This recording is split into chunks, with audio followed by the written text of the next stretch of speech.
অনুব্রত কি সত্যিই দুঃখিত? এর কেমন বানান? অনুব্রত মণ্ডলের চিঠির বানানের দশা দেখে মাথা নষ্ট নেটিজেনদের। আর তাতেই প্রশ্ন উঠছে, সত্যিই কি অনুব্রত মণ্ডল মন থেকে দুঃখ প্রকাশ করেছেন, নাকি সবটাই চাপে পড়ে? হ্যাঁ, বাংলার অধিকাংশ শব্দের বানান ধ্বনি সঙ্গত নয়। আমরা বলি এক আর লিখি আর এক। বাংলা শব্দতত্ত্ব ও বাংলা ভাষা পরিচয় গ্রন্থে রবীন্দ্রনাথ ঠাকুর বাংলা শব্দের বানান নিয়ে বিস্তারিত আলোচনা করেছেন। কিন্তু বর্তমান সরকার মাধ্যমিক পরীক্ষায় বানান ভুল লিখলেও নম্বর কাটে না। আর এবার যেন সেই ফায়দাটাই ওঠালেন কেষ্ট। দেখুন ঠিক কি ঘটলো।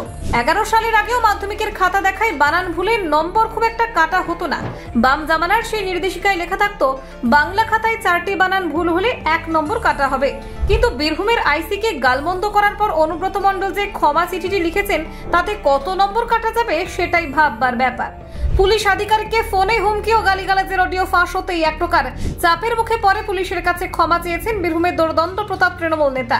লিখেছেন, পশ্চিমবঙ্গের পুলিশ মন্ত্রী মাননীয় মমতা বন্দ্যোপাধ্যায় পুলিশের সাধারণ কর্মী থেকে একজন বড় অফিসার, সবাই দিদির কাছে মানুষ, তাদেরকে অপমান করার কথা ভাবতে পারি না। সাম্প্রতিক ঘটনায় আমি দুঃখিত। দিদির পুলিশের কাছে একবার কেন 100 বার ক্ষমা চাইতে পারি। আসলে আমি নানান রকম ওষুধ খাই। দিদির পুলিশের বিরুদ্ধে কেউ কোনো অভিযোগ করলে মাথা গরম হয়ে যায়। সত্যি আমি দুঃখিত, কিন্তু আপনাদের ভাবতে হবে 3টে মহকুমা বোলপুর, শিউড়ি, রামপুরহাটে বিশাল মানুষের মহামিছিল দেখে কারা ভয় পেল। বিজেপি কি করে আমার আর আমাদের বোলপুরের আইসির সাথে গালমন্দর ফুটেজ পেল? কে দিল? কোনো চক্রান্ত নেই তো?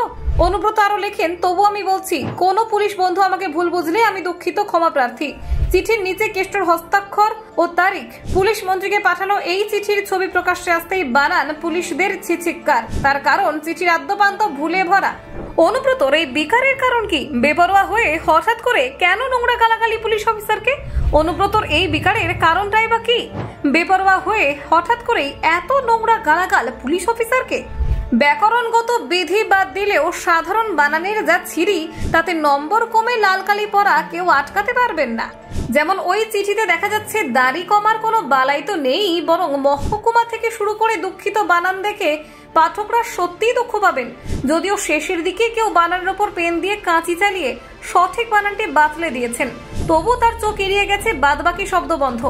প্রসঙ্গত উল্লেখ্য, 2022 সালে বীরভূমের নিচুপট্টি এলাকায় নিজের বাড়ি থেকে গ্রেফতার হয়েছিলেন অনুব্রত মণ্ডল। তাকে প্রথমে গ্রেফতার করে সিবিআই। গ্রেফতারের পর প্রথমে আসানসোল সংশোধনাগারে রাখা হয়েছিল কেষ্টকে, পরে তিহার জেলে নিয়ে যাওয়া হয় তৃণমূল নেতাকে। বর্তমানে অবশ্য জামিন পেয়ে বাড়িতে ফিরেছেন Keshto Mondal. Bureau report, news prime Times.